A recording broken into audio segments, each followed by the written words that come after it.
Yeah, good morning in the morning show with Uncle Lou. I'm running about 5 minutes late this morning, so just bear with me for just a minute, and we'll start the show here in just a second. I promise in two.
Help me see,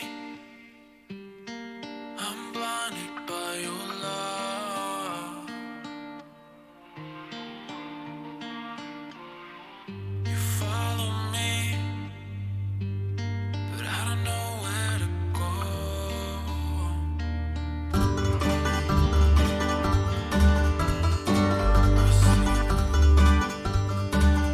Good morning, good morning. Good morning. Good morning. Good morning. Good morning. Good morning. Good morning. Good morning. Good morning. Good morning. Good morning. Clap your hands, clap, clap, clap. Stomp your feet, stomp, stomp, stomp. Spin around, spin, spin, spin. Alright. Good morning, good morning, good morning. Good morning, good morning, good morning. Good morning, good morning, good morning. Good morning, good morning, good morning. Wash your hands, wash, wash, wash. Shake your hands, shake, shake, shake. Brush your teeth, brush, brush, brush. Alright.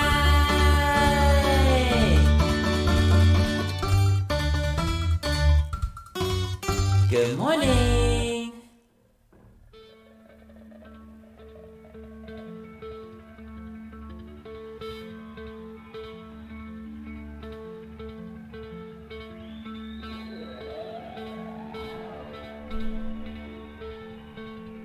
You lost to Georgia Tech.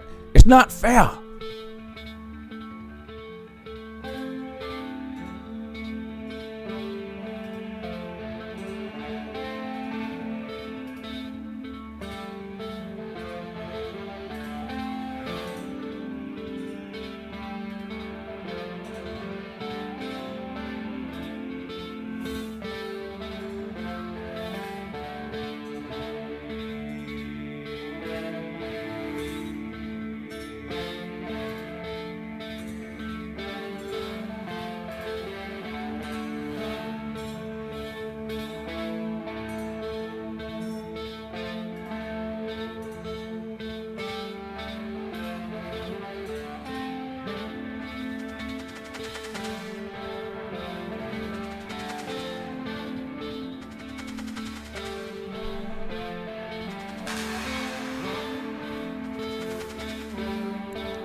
Hey, good morning, and that is Uncle Lou here. Yeah, that's right, it's me, Uncle Lou, and I'm live for you on LouTube this morning.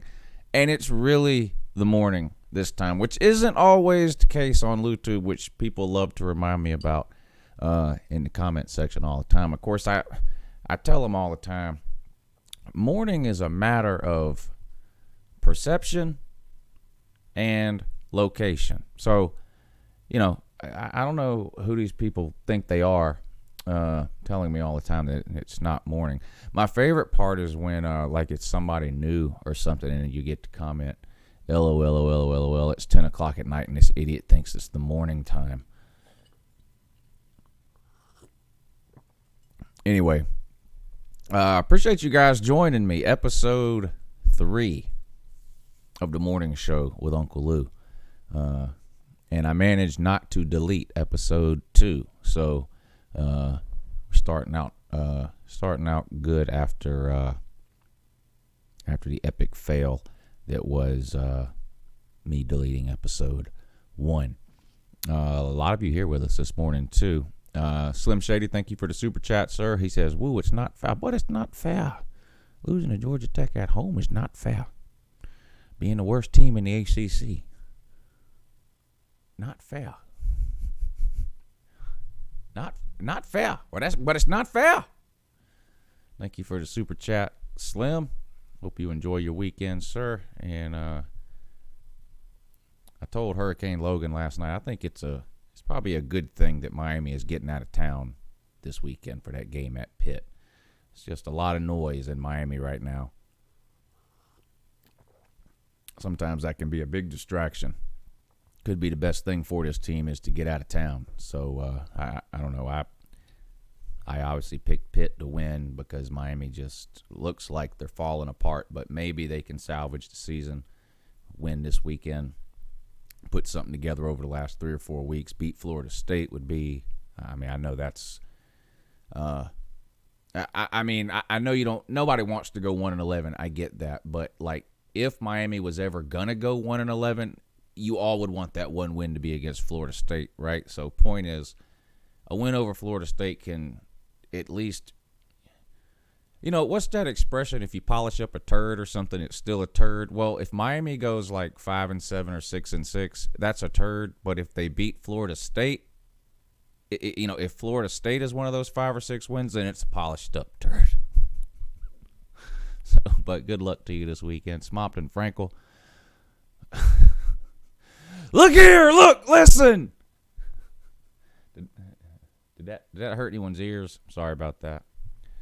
Shout out Sean Ranklin. Ban the word Ranklin, please. Thank you. No, I'm not selling the Mustang. Mustang's not for sale. Hold on, let me see something. I thought about this morning too. Yeah, let's do this. Let's reward somebody for tuning into the morning show. It's got to be a name I recognize, though. Hold on. Let's see, what can we do? Stop asking me about my weight loss surgery. Frankel, I don't know how many people know what the hell we're talking about, but I'm guessing not very many, but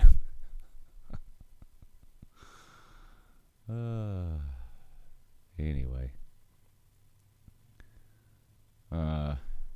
It's 5:30 a.m. and Jim Harbaugh still hasn't won any meaningful games.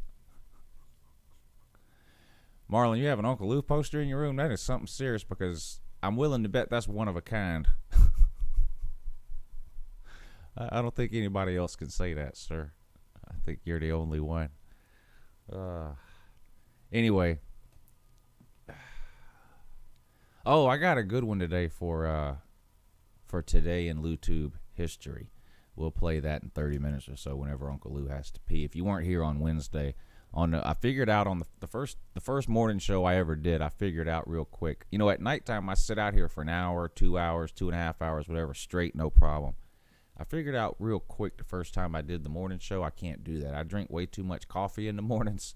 And the first day we did the morning show out here, I was about to make a mess out here. I was about to pee myself out here. So on the morning show now, whenever Uncle Lou has to take a pause for the cause, I have today in LouTube history for you. So I found what I do is I have 5 years worth of videos on this channel. So what's today, October 25th? So I went back and pulled up a random video from some October 25th somewhere in the past, and we'll play that for you whenever Uncle Lou has to go pee. And there's a pretty good chance it's a Florida video, given the time of year that we're in right now.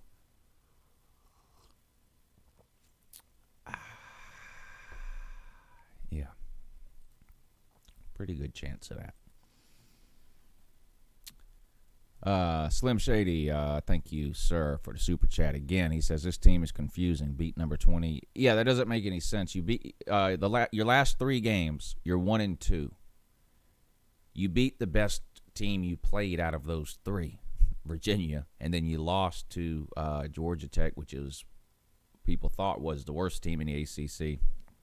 You lost to Virginia Tech. Now Virginia Tech, I think, is a little bit better than what they're getting credit for. They weren't good last year, and then of course last year they lost to Old Dominion, and then this year they kind of struggled with them a little, especially in the first half, and people just kind of wrote them off again. I think they're a little bit better than people give them credit for, but I don't think they're as good as Virginia. But it's just been a weird season for Miami, no doubt about it.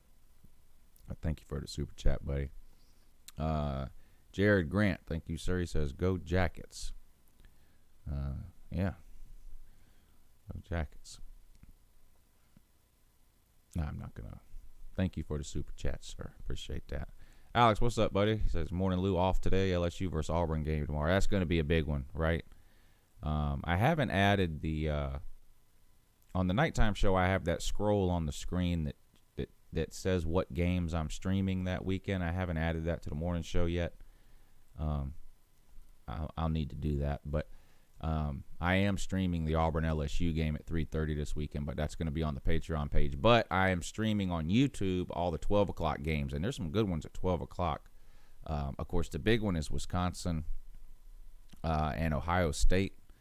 That one comes on at 12, so I'll be streaming on the channel for that one.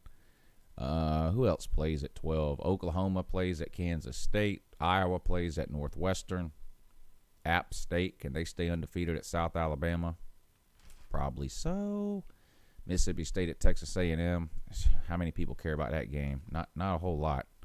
But anyway, 2 different game streams this weekend. One for everybody on YouTube, and then one for the folks over on Patreon. So the 3:30 games, which includes Auburn versus LSU, will be streamed over on the Patreon page starting around 3 or 3:15 whenever those noon games end. Indiana and Nebraska play at 3:30. Syracuse and FSU play at 3:30. Penn State at Michigan State. That probably will be a good game too. Texas at TCU. Texas could lose that one. I think Texas is going to rebound this week after, I don't know what happened last week against Kansas, but I think Texas will probably rebound. But Texas at TCU, Maryland at Minnesota, Oklahoma State at Iowa, a lot of games on at 3:30. That'll be over on the Patreon page. Auburn, LSU, South Carolina, and Tennessee. That one's at 4, but it'll still be going on during that afternoon stream on the Patreon page. So 12 o'clock on YouTube, we'll stream all the early games. So we'll end that stream around 3 or 3:15 whenever those early games end. That's on YouTube. And then 3:30, I'll do a second stream over on the Patreon page. Shout out to everybody in the comment section for joining us this morning too. Russell Westbrook, good morning. Mike Taylor, Frosty. Russell Westbrook is a 6-teamer. This dude is a fan of more teams, I think, than anybody I've ever seen on this channel. Most people are legitimate, diehard, real college football fans, and if that's what you are, you're a fan of one team. Period. That's it. Every once in a while, you'll get some casual fan who's a 2-teamer. They don't care all that much about college football, so they root for 2 teams. But this guy, Russell Westbrook, every week he's a fan of a different team in this comment section here, which is why you can't take anything he says seriously. That and the fact that his YouTube name is Russell Westbrook Fan since 2010. That's a dead giveaway. What time does school start today? Russell, are you late? You're not watching this while you're in school, are you? I'm hoping you're just on the way or something. Anyway, did you pack a lunch today, or is it cafeteria food today? Let me know. Bill, what's up, buddy? Thanks for joining us this morning. Rob Dog, John M., Ryan Sherlin, Cody Kennard. Good morning, sir. UJ needs to change up the play calling on offense. Yeah. I also think we need to show more support for the team going into this tough second half of the season. Hopefully some of our receivers heal. Big Mike, Rob Dog, Alex, Alejandro, what's up, buddy? George on my mind. Mr. Big Ken, Celine Driver, what's up, buddy? Ryan Sherlin, Daniel Aldrich, Josh Reimer, might be saying that wrong. Doggy Jones. Josh says, I can't be a supporter of this crappy offense. Sorry. I'm all for supporting the team, but I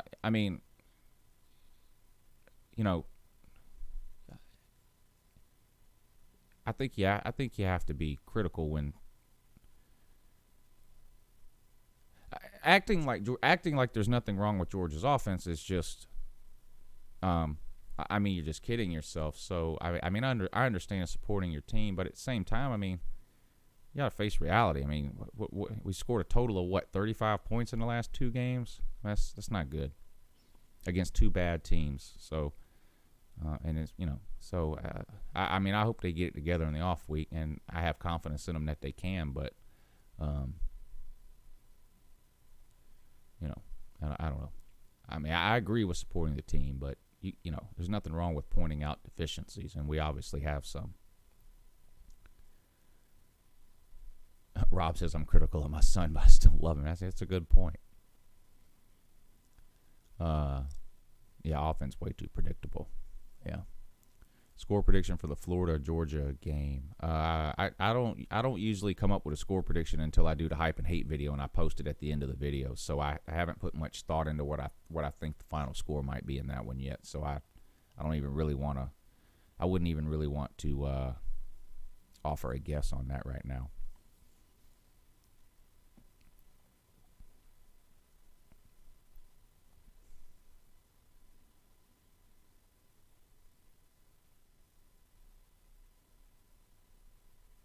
Both teams are getting players back. We're halfway through the season. Everybody's got injuries, so you have a bye week.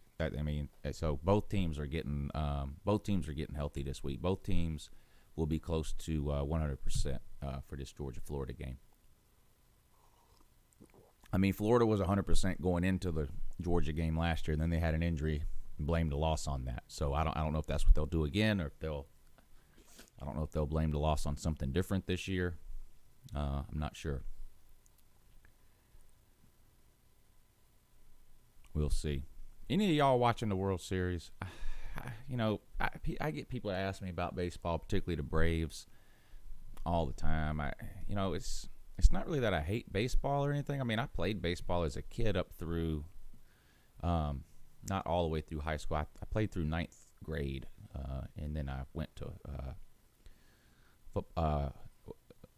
I played football in 9th grade too, but football was a fall sport. Baseball was a spring sport. I switched to track after my 9th grade. But anyway, I played baseball from the time I was 4 years old to the time I was 15 or whatever. It's not that I don't like baseball, and I was a Braves fan when I was a kid. My dad and my brother, even still to this day, are huge Braves fans. They're probably more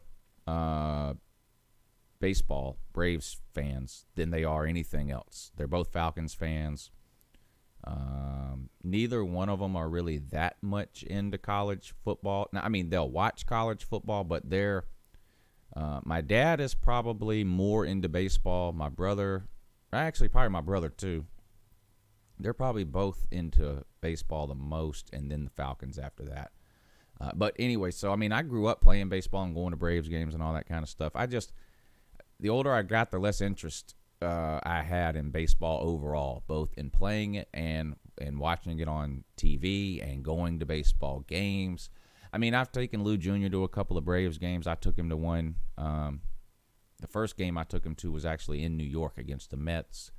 And then I took him to one last year at, not this season that's ending now, but last season I took him to one of the new Braves stadium up there in Marietta outside of Atlanta. So I've taken him or what. It's just, I don't know. And the games are so long, and to me, it's boring. I know a lot of people love baseball, and I'm not knocking it. I used to love it too. And the other thing is, during football season, I spend so much time watching college football during football season. And when I'm not watching college football, I'm doing something like this. I feel bad if I go all in on another sport, like the World Series, I won't even watch the World Series unless it's interesting to me for some other reason. Like, I think the last time I watched more than 5 or 10 minutes of a World Series was when the Cubs won it that first time. And how long ago was that? 3 years ago? 4 years ago? Whenever it was. I watched some of that World Series because I thought that was an interesting storyline that the Cubs had a chance, to win their first World Series in 100 years or whatever it was. Before that, the last time I really watched baseball at all for more than 5 or 10 minutes in a season was during the steroid era when the home run race was going on between Sammy Sosa and Mark McGwire. And it got down to the end of the season, and they were close to breaking the home run record. I would watch some games that night to try to see who was going to break that home run record. I know it doesn't count. They were juicing. But it was still fun to watch at the time. But anyway, if you are watching the World Series, of course the Nationals are up 2-0, which I guess that probably makes Braves fans even, well, it doesn't make them, other than the Braves not being there, the thing that probably makes Braves fans the maddest would be for the Nationals to win it, right? Most Braves fans I know just hate the Nationals. Anyway, they're up 2-0 over Houston. I think both games so far were in D.C., so now they'll play a couple of games in Houston. So I don't know. We'll see if Houston can come back, but they've already lost with their best two pitchers, Verlander and what's the other guy's name? I can't remember. Like I said, I don't watch baseball, but so looks like the Nationals on the way to their first World Series title. I don't know. I'm not going to bore you guys with any more talk about baseball, but anyway, that is what's going on. Any of you guys watched the football game last night? Most of you probably watched Uncle Lou like you were supposed to instead of the football game. SMU stayed undefeated. Barely. They beat Houston 34-31. Houston had a chance to win it at the end. Is SMU, which group of 5 team is going to make the New Year's Six Bowl? Let me know in the comment section. What do y'all think? SMU is undefeated. App State is undefeated.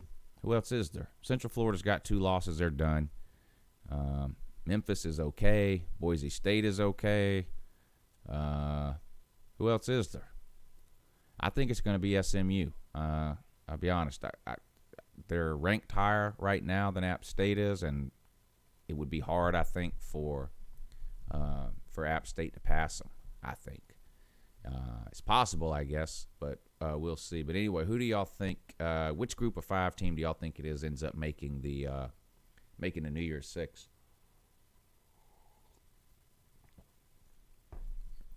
Maybe they'll match them up with Notre Dame, and Notre Dame can finally get a New Year's Six win. Would that be something? That would be something, wouldn't it? Notre Dame needs a New Year's Six win in the worst possible way, don't they? Then I can get rid of that scroll on the nighttime show that says Notre Dame, no meaningful wins since 1992 or whatever it is. But yeah, it doesn't look like SMU is going to lose a game to me. And they're actually a pretty good team. I'm not suggesting they belong in a playoff or could win a Power 5 conference or anything like that. But, of course, Georgia's making a New Year's Six bowl. What do you think Georgia's record's? Even if Georgia loses to Florida and Auburn, that's 9-3. Of course, that would get them into a New Year's Six bowl. What was Florida's record last year when they played in a New Year's Six bowl? Oh yeah, 9-3. See, this is what I'm saying. This guy, casual fan, doesn't know that much about football. That's why. When you're a fan of 6 teams, you're a fan of none. You're a casual fan. You don't understand how this stuff works. But you think a 9-3 Georgia team wouldn't go to a New Year's Six bowl? It's kind of a little bit potato. But anyway, yep. Good morning in that. So yeah. Anyway, SMU. If I had to guess right now, that would be my pick to. That would probably be my pick to make the New Year's Six from the group of 5 would be SMU. There are a few other teams that have a chance, but when you look at the schedules and where teams are ranked right now, probably SMU. Yeah. I think it's got to be SMU. What else is going on? Oh, how about this pay for play thing? We've talked about this on the show before, and, are you for it? Are you against it? And I'm talking about this bill that originated out in California. That, of course, they've already passed the bill, but it just doesn't go into effect until 2023.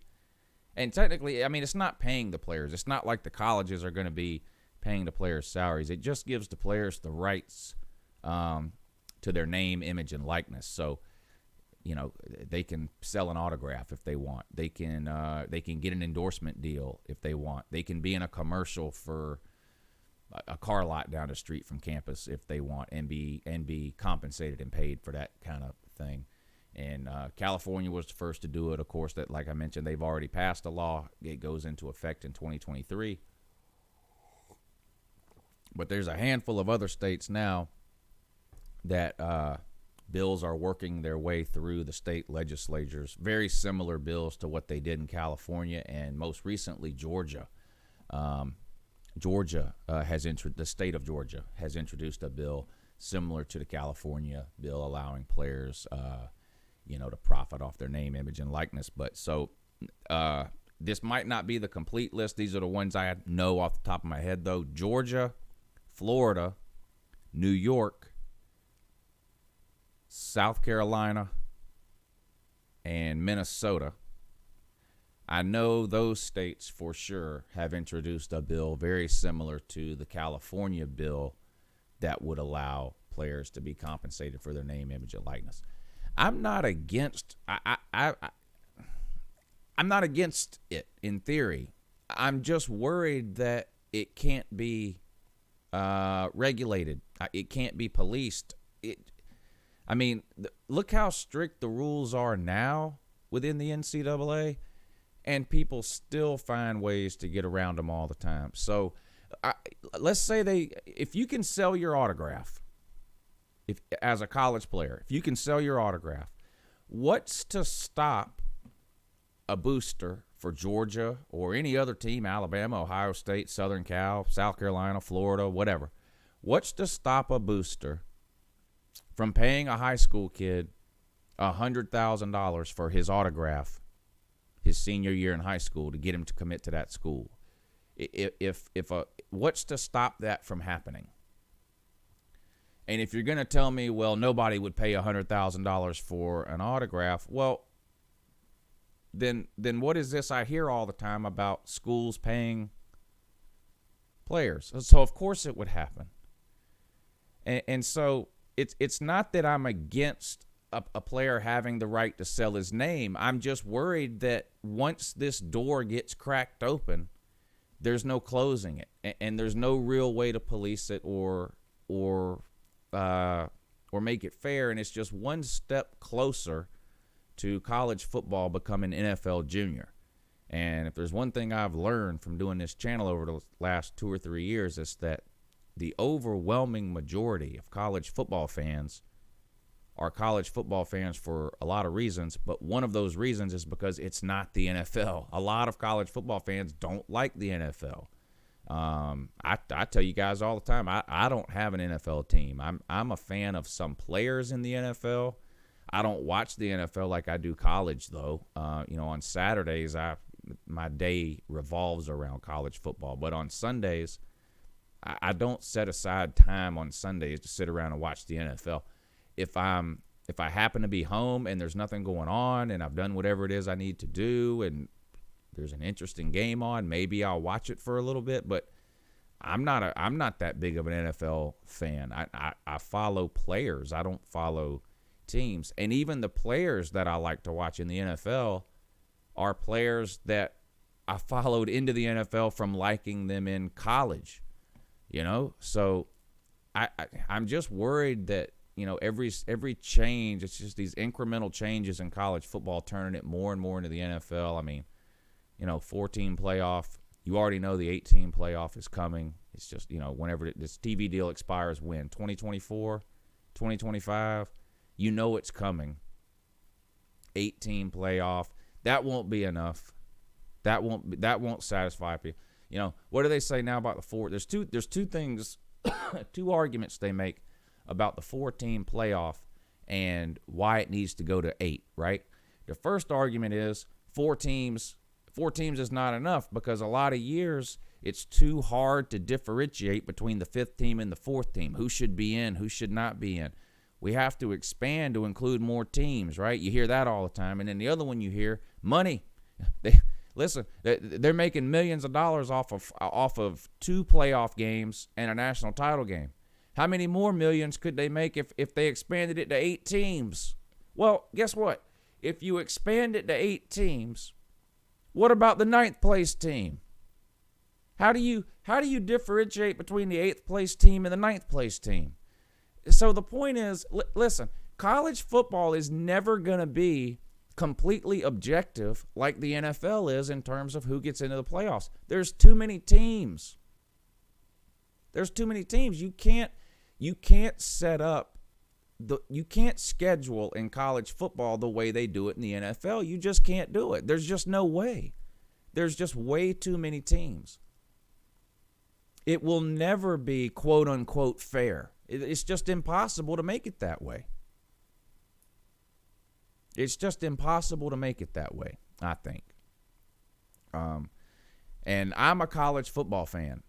And so every little thing that happens that is turning it more and more into NFL junior, I'm all for slowing that down. But back to the paper for play thing. I just don't know how this law goes into effect without it changing college football for the worse instantly, just overnight, right?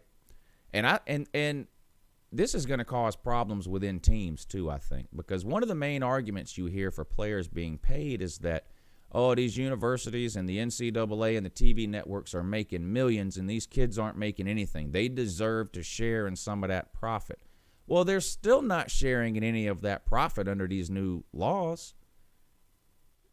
Any money they get paid is not coming from any revenue that college football makes. It's coming from a car dealership down the road or a furniture store down the road, who goes to the university and pays the quarterback to be in a commercial for their car lot. And so how is that going to work inside the college football locker room? Because we know the players think they should be paid, even if they don't come out and say it when they're in college. You hear NFL players and even ex-college players who aren't in the NFL, you hear them say it all the time. They should be paid. They should be paid. They should be paid. Well, who should be paid?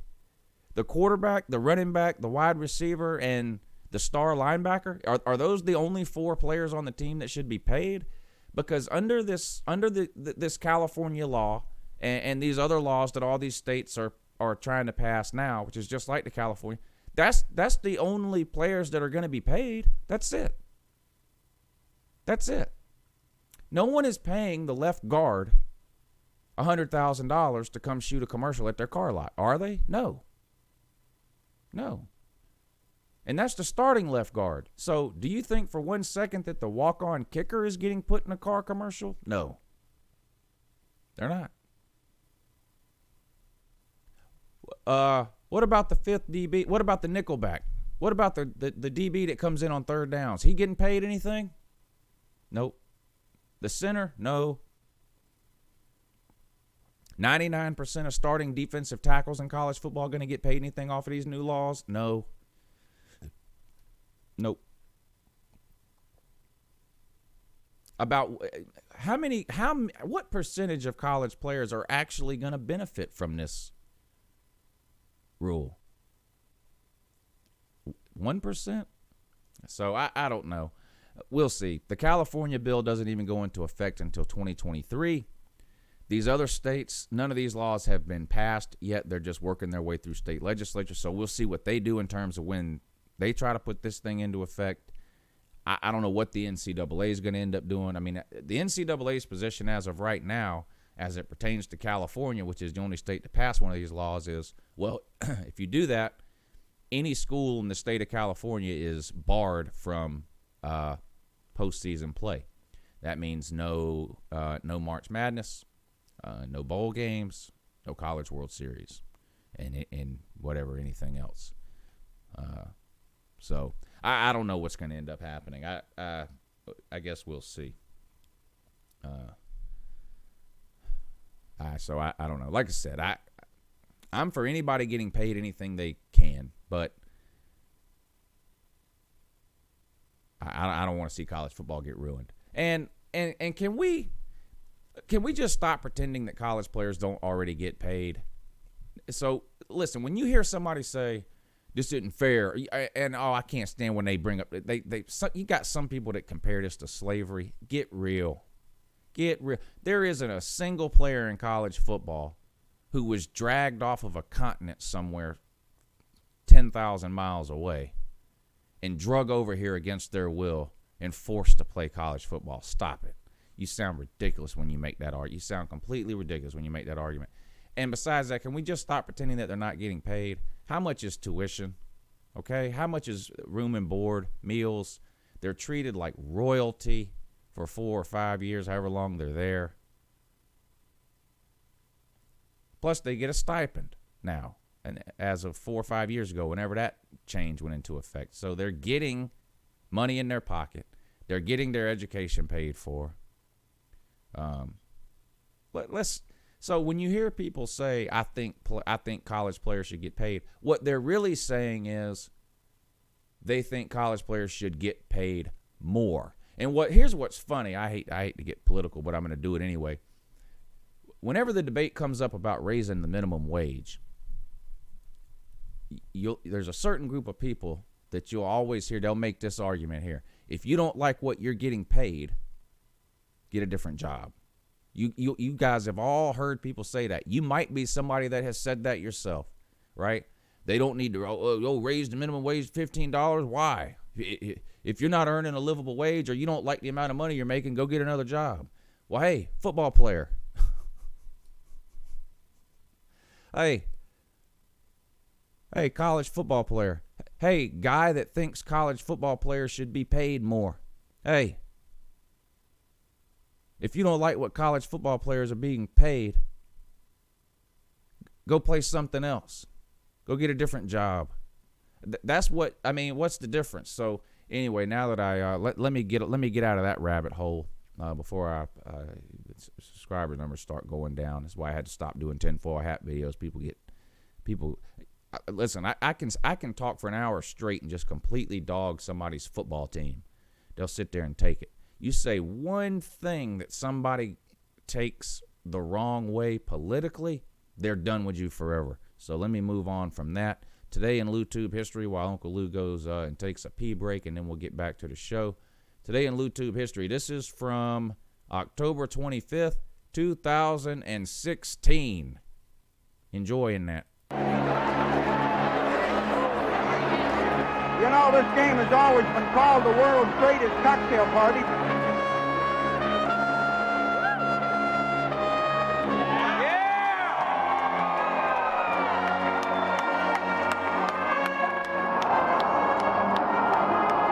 Buck back third down on the 8. In trouble. Got a block behind him. Gonna throw on a run. Complete to the 25. To the 30. Lindsey's got 35, 40. Lindsey's got 45, 50, 45, 40. Run, Lindsey. 25, 20, 50.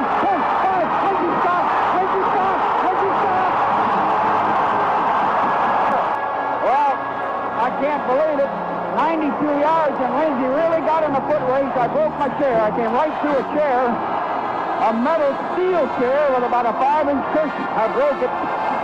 The booth came apart.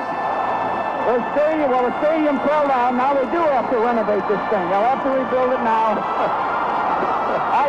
This is incredible. You know what is going to happen here tonight and up at St. Simon's and Jekyll Island and all those places where all those dog people have got these condominiums for 4 days.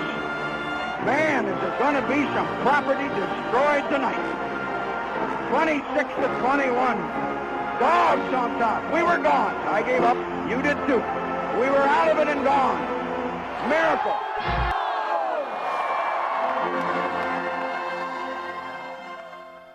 Hey, good morning. It's Uncle Lou here. Look, it's Georgia-Florida week, but this is not a trash-talking video about Florida. In fact, this is a video that I think Georgia and Florida fans, the vast majority of Georgia and Florida fans can both agree on. And there's not very many things that Georgia and Florida fans agree on, but I think this is something, like I said, that most of us can agree on. This game is the world's largest outdoor cocktail party. I don't care. Look, listen. No matter what they try to change the names, and they got people selling these T-shirts now, calling it the River City Showdown.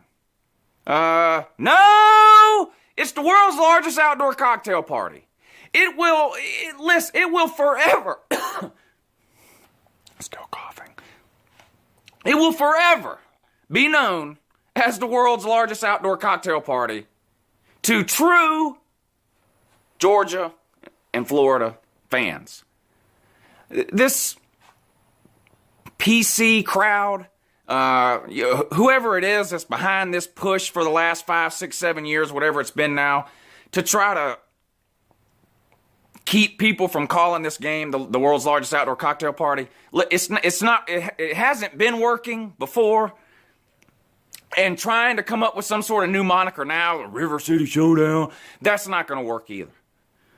It's just not going to work. This started a few years back when they convinced CBS to stop referring to the game as the world's largest outdoor cocktail party because, you know, these college kids that are at the game, most of them aren't of legal age and they're not supposed to be drinking and blah, blah. Listen to me. Listen. A couple of points here.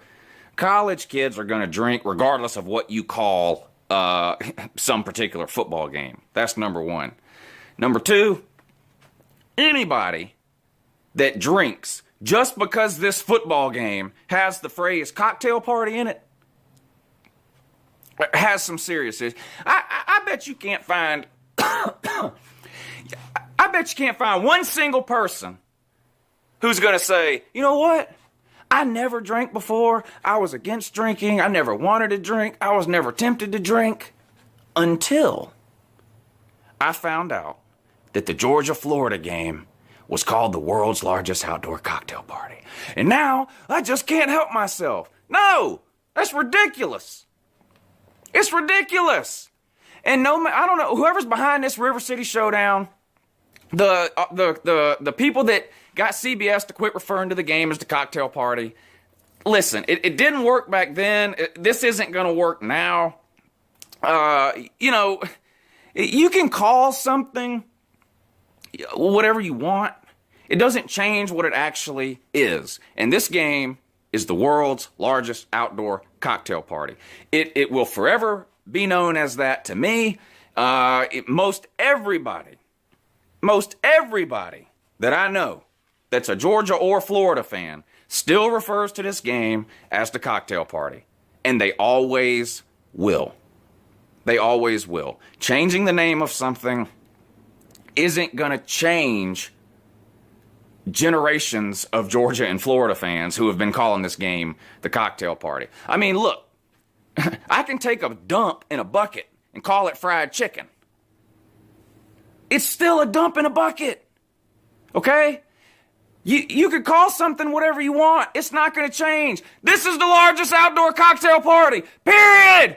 Quit trying to change the name. And if you're gonna, look, this is an obvious ripoff of the Texas-Oklahoma game, which is another big rivalry that fell victim to the PC crowd. They used to call that game the Red River Shootout, I think it was. Oh, we can't call it the shootout anymore because people were getting killed with guns or some mass gun shooter in a school, whatever. Look, it's ridiculous. Nobody is shooting up a school because the Texas-Oklahoma game is called the Red River Shootout. But no, they had to change it to the Red River Rivalry or whatever. And I don't know very many Texas and Oklahoma fans, and I don't care to either.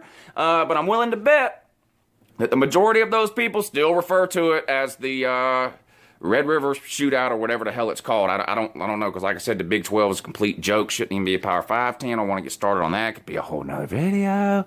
Yeah, Big 12's a joke. But anyway, this game is the cocktail party. So Georgia and Florida fans, don't fall victim to this crap. There is no such thing as the River City Showdown. Georgia versus Florida, the last weekend and Saturday on Halloween, right before Halloween, very 1st of November, depending on how the calendar falls, will forever be known to Uncle Lou and every other Georgia and Florida fan that matters as the world's largest outdoor cocktail party. Have a great day.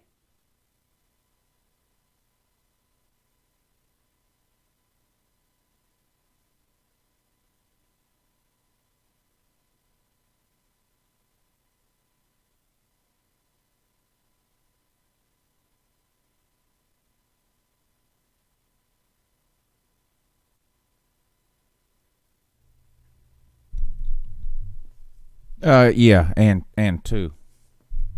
And also.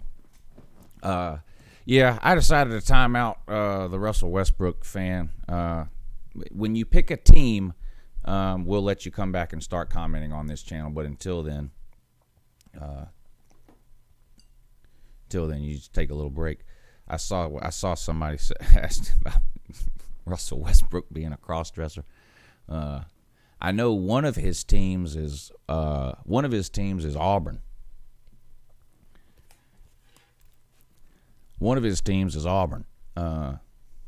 Russell Westbrook fan, so he's definitely a Cam Newton fan. He's got a cross-dressing. He can come back when he picks a team and lets us know who it is. This I'm rooting for a different team every week thing ain't gonna fly around here. This channel is for hardcore, diehard college football fans. So how long does the timeout last? 3 minutes or something? That should be enough time for the Russell Westbrook fanboy to decide on a team. When you decide on one, come back and let us know, and I'll let you stick around. I think that's fair. I think that's fair. Yeah, it is fair.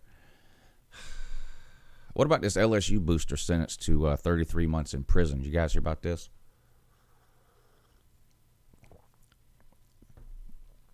As if buying and paying players wasn't bad enough. This guy couldn't afford to do it himself. Or maybe he could have and just didn't want to. I don't know. So he was in charge of some sort of charity at I think it was a children's hospital too. But anyway, he was in charge of some kind of charitable foundation or something that donated money to some big hospital. And he was embezzling money out of that charity and using it to buy LSU players. And he just got found guilty of embezzlement. And, yeah, so next 33 months for him. 3 hots and a cot, courtesy of the federal government. So that's something serious. And this goes back a long time, too. They named 2 players specifically. And this goes back a long time because do you guys remember Rohan Davey? I want to say he was wasn't he like late 90s? Early 2000s? And then there's one that's a lot more recent, too. And he was actually paying the parents, and which we've seen that scam before. Of course, that's how Auburn got Cam Newton. Was through his daddy, right? You guys know that story. Cam Newton's dad is one of these crooked preachers which is the majority of them, honestly. And so you guys know how that worked, right? Auburn put a new roof on his dad's church, a couple $100,000. And I mean, it's not like Auburn wrote a check and did it. That's, that's not how it works. How they did it with Cam Newton. They have casinos in Alabama, but they're slot machines only, or it may be different now. Back then it was slot machines only. Anyway, there was a high roller room in one of these casinos that was owned or operated or managed by some big Auburn booster. And basically they roped off they rigged a slot machine to pay out the jackpot. Then they roped it off. They waited on Cam Newton's daddy to come in. They unroped it. They said, hey, go play that. Go put a quarter in that machine. Here's your new roof. That's how they did it with Cam Newton. I'm sure that stuff happens way more than, I'm sure it happens a lot. Well, here's the thing. People say, well, all schools are doing it. All schools are not paying parents $200,000. They're not. All schools are not doing what Ole Miss was doing a couple of years ago. All schools are not doing that. Are all schools pushing the limits? Yeah, of course they are. Are there $100 handshakes and stuff like that? Yes. No one cares about any of that stuff, though. They just don't, Quarterback goes out and throws for 400 yards and 4 touchdowns and a big win or something like that. And after the game, booster comes up, pats him on the back, shakes his hand, and slips him $100, $200, whatever. Yes, that stuff happens all the time. No one cares about that, not even the NCAA. A player goes into a restaurant and the bill never comes. That stuff happens all the time. No one cares about that. But when you're out there flaunting it, which is what Ole Miss was doing. Ole Miss went from recruiting in the 50s to overnight having a top 5 class. It was obvious to anyone that had been paying attention what was going on. And then on top of that, you had Ole Miss players getting drafted, and then in their acceptance speech on the stage of the NFL draft, they come right out and say it. What was the guy's name? It was offensive lineman. Was it an offensive lineman or a defensive lineman? Anyway, he came right out and said it. So when you do stuff like that, you're just asking for trouble, right? You're just asking for it. That was Ole Miss. Auburn was lucky. They got away with it. The NCAA investigated that thing forever. They somehow got away with it. This thing you hear, well, everyone does it. Everyone pushes the limits. Not everyone is out giving players hundreds of thousands of dollars. No, it's not. Not everyone is out giving players new cars. No, it's not. That's just not happening. Laramie Tunsil, thank you. That's who it was. Let me catch up on these super chats here. Bears, Cubs, Canes, thank you for the super chat. He says, besides money, why did it take FBS so long to go to a playoff setup? Every other sport has a playoff or a tournament. I think tradition had a lot to do with it. The bowls had been around. Tradition is a huge part of college football, and one of the things that attracts all of us to college football is traditions. Now, sometimes we complain about those traditions, but in reality, we love those traditions, and it's one of the reasons we're such big college football fans, even though we complain about them sometimes. So I think tradition had a lot to do with it. The bowl system, how would they tie that in with a playoff? Now, of course, they figured it out.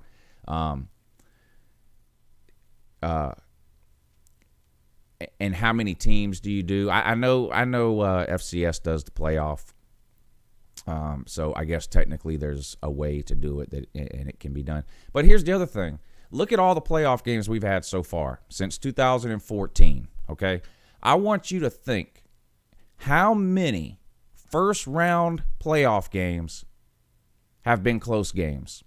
The playoffs started in 2014, right? And you have 2 first-round games a year. So 14, 15, 16, 17, 18. That's 5 years of playoffs. That equals 10 first-round playoff games where you have 1 playing 4. How many playoff games have been close out of those 10? 2? 2? The number 1 seed has absolutely destroyed the number 4 seed almost every single year. Outside of the Georgia-Oklahoma game, it's hard to find a close round 1 game. And now you want to see the number 1 seed play the number 8 seed? What do you think's going to happen? You're just going to get more blowouts. The reality is there are not 8 teams at the end of a year who are capable of winning a national title. There's just not. College football is not on that level of a playing field. Maybe that's not fair, but it's just not. Listen to me. Florida finished 6th or 7th last year.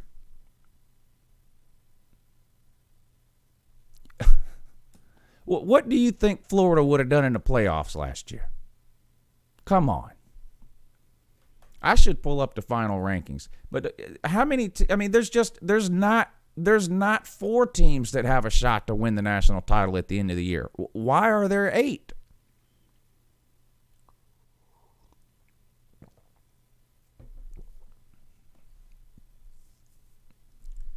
Dragonfly Jones, thank you for the super chat, sir. He says, Lou, love the channel and the morning shows. Thank you. I really like these morning shows. I'll be honest with you. I don't consider myself a lazy person. I spend a ridiculous amount of hours with this whole YouTube thing.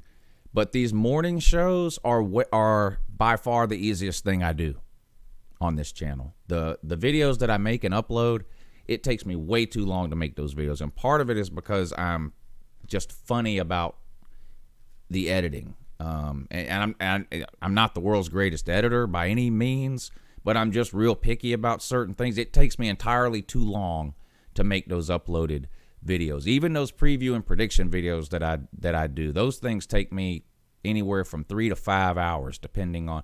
The SEC videos usually don't take me quite as long because I'm more familiar with the SEC teams than I am any of the other teams. But the top 25 one in particular, because how many games do I preview during that top 25 preview and prediction video every week? Like between 12 and 15 games. A lot goes into that. It takes me a long time to do those videos. And even the shows at night, a lot goes into that with the phone calls and having to get that set up before the show starts. I mean, those night shows last about 2 hours. It's about 4 hours worth of work to do one of those 2-hour shows. These morning shows are pretty easy. I come out here about 10 minutes before the show starts, turn this thing on, and just start talking. So I really like the morning show too, and I'm glad that I was surprised that as many people have tuned in this first week as have. So I really appreciate you guys supporting this new show that I'm trying to get off the ground. It really means a lot. And be patient, because just like the night show, I've said this on every morning show. I'll say it again today. If you watch the night show now and you've been around this channel for a couple of years, you know that that's not what that show looked like, sounded like, anything 2 years ago. So these things evolve over time, with the idea being that hopefully they get better. So whatever you think of the morning show now, hopefully it'll continue to improve. I've told you guys my plans to have guests on and things like that. I've got a couple of guests that I'm pretty close to getting lined up for next week that we'll have on.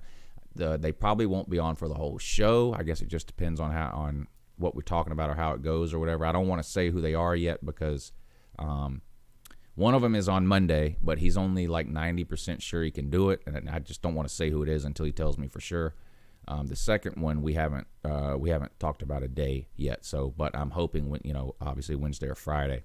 So we'll add that to the show. Anyway, there'll be things that we add here, to the morning shows over time. What it looks like now won't be what it looks like a month from now or 6 months from now.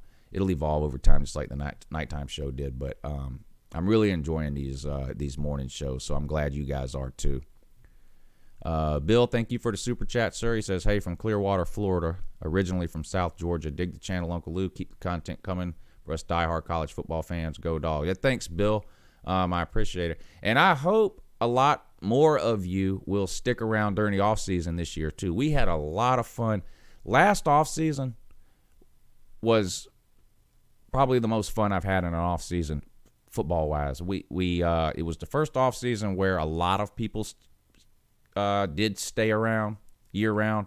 This channel doesn't end, when the whistle blows in the national title game. We do college football here, year round. After the national title game, we talk recruiting.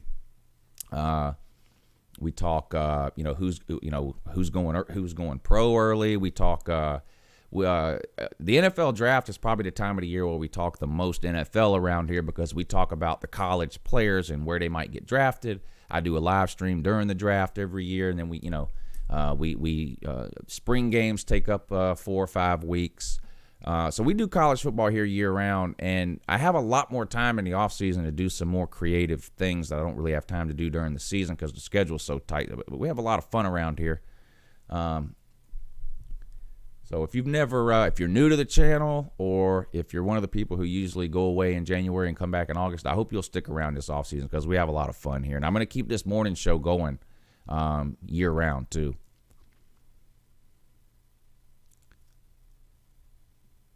But thank you, Bill, for the super chat. I appreciate it. Alex, thank you for the super chat. He says, I support the morning show. I play in the background while doing paperwork when I first get in the office. Keeps me sane. Prediction, LSU 45, Auburn 21, go Lou. Yeah, I think Auburn is walking into a buzzsaw here in this LSU game. Auburn has really struggled over the last 10 years or so in LSU, and that was during a period of time where LSU had not much of an offense.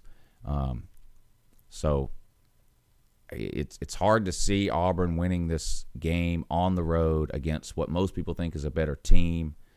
Auburn's quarterback has looked really bad in really the two. Who's the best two teams Auburn has played? Oregon and Florida. He looked really bad in both of those games. Now, he's a true freshman, so obviously you would expect some improvement week to week, and we have seen him look good against some other teams that aren't very good, Arkansas and Mississippi State. LSU is a different animal, though. I would be surprised if Auburn wins this game. Thank you for the super chat, sir. Jeremy Pasta, thank you for the super chat. Bring back old school. Tell me how you feel. Well, yeah, that was the first. When I first started doing a call-in show, I think that's what I called it. Tell me how you feel, and I would just have people call me up. And, brag or cry was another one. If your team won, you call them brag, and that's still sort of what we're doing here. I just don't call it tell me how you feel. But yeah, that was the origins of what you see now on the nighttime show. So if you want to see how far or how different that call-in show is now versus when it first started, do a search on the Uncle Lou channel for Tell Me How You Feel. And you'll see that it's come a long way.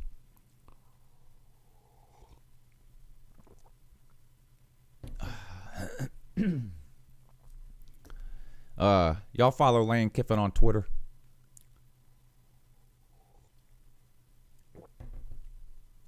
He's sort of a troll on Twitter sometimes. But this time he wasn't trolling. He was legitimately mad. And I'll admit I didn't watch the FAU game this past weekend. But I guess there was some bad calls, or at least some calls that Lane Kiffin thought were really, really bad. And his team lost. And so, of course, during the post-game press conference, he was asked about it. And he said, basically, and I'm paraphrasing here, he said, basically, I can't, I can't comment on that. They'll find me, if I comment on that. So I don't have anything to say. And then I don't know if it was the next day or an hour after the press conference or what, but you've all seen the meme, I'm sure, of the referees on a football field with the Ray Charles glasses and the blind walking sticks walking around the football field. He goes on Twitter and he posts that meme like with hashtag Conference USA officiating. And they find him $5,000. I looked it up. He makes $1.4 million this year. So, I'm not suggesting that $5,000 isn't a lot of money, but he knew when he posted that what was going to happen, And, well, put it this way. He's not going to default on his mortgage because he has to pay a $5,000 fine. Or just leave it at that. But you know, about Lane Kiffin, though, I don't know. You have he already had sort of I don't know if a bad image is the right term, but he has baggage, right? And so, like, the chances of a big-time program giving him a shot, I think, were already fairly limited. And now he goes to FAU, and he basically spends the last 2 or 3 years at FAU not winning any games and trolling other teams and schools on Twitter. Like, is anyone going to give Lane Kiffin a chance? I'm talking as a head coach. I see the Kiffin to UGA thing, offensive coordinator. You know, maybe someone gives him a shot, but as an offensive coordinator somewhere at a big-time program. But do you see any big-time program actually hiring Lane? Listen, he just seems immature, doesn't he? I just don't know if there's a big-name school that is willing to take a chance at this point on Lane Kiffin. Now, if he went down to FAU and did like a Scott Frost at Central Florida type of thing, because there's one thing we know.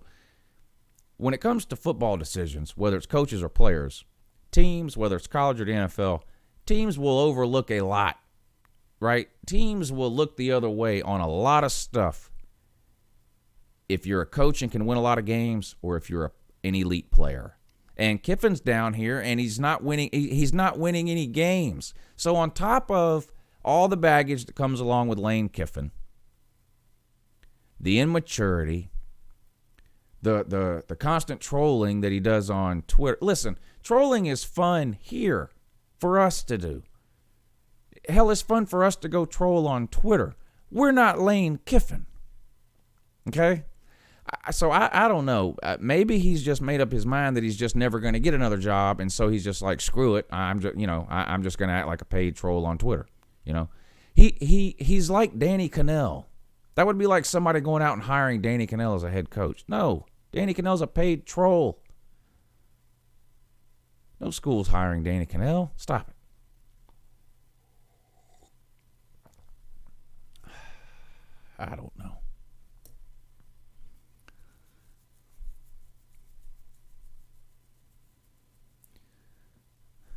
Georgia's offense gets any worse, I might send Lane Kiffin an email. Man, come to Georgia. Unfortunately, I don't think Kirby's at that spot yet where I honestly don't think Kirby even thinks the offense needs to change. I don't think he's at that point yet. I'm disappointed in that, but when you listen to the things he says, you know what he said about the Kentucky game? The defense played atrocious, and James Coley called a good game.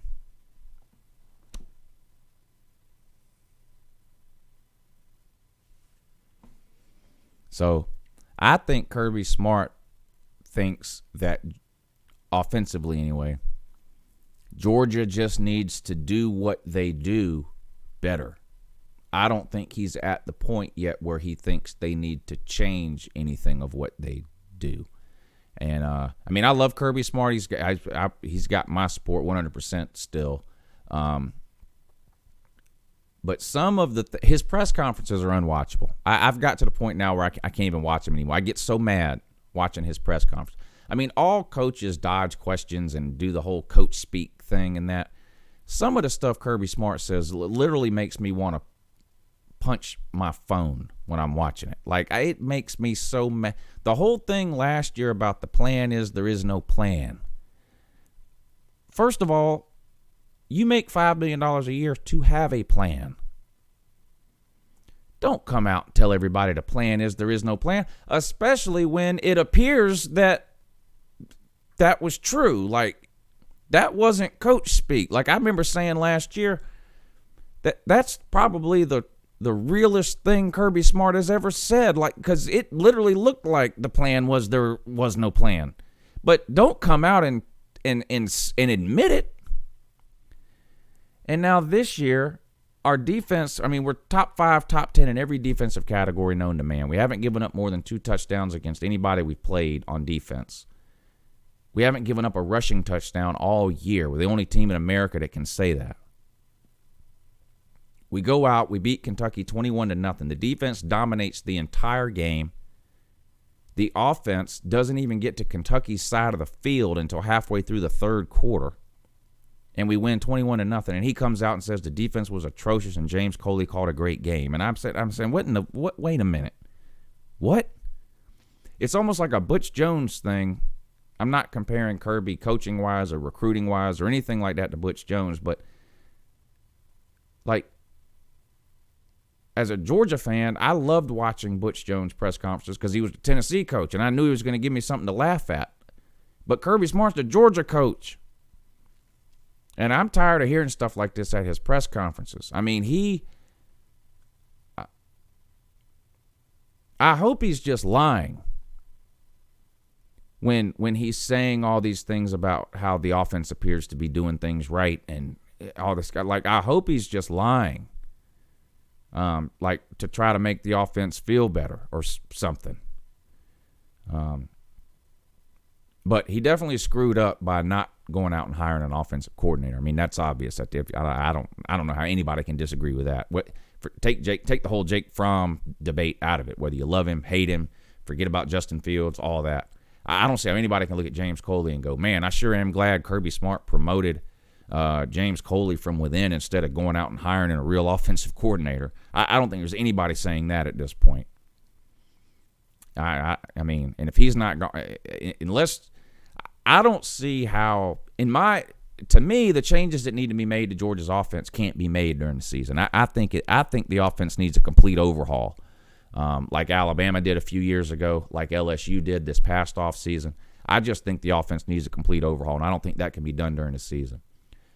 But barring some sort of miracle offensive turnaround during the last 5-6 games of the year, how many we have left, depending on what happens and how many we win or lose, whatever. James Coley ought not be working in Athens. Now, if the season ended right now and Kirby kept James Coley, I would be. I'm afraid to think about what I might do.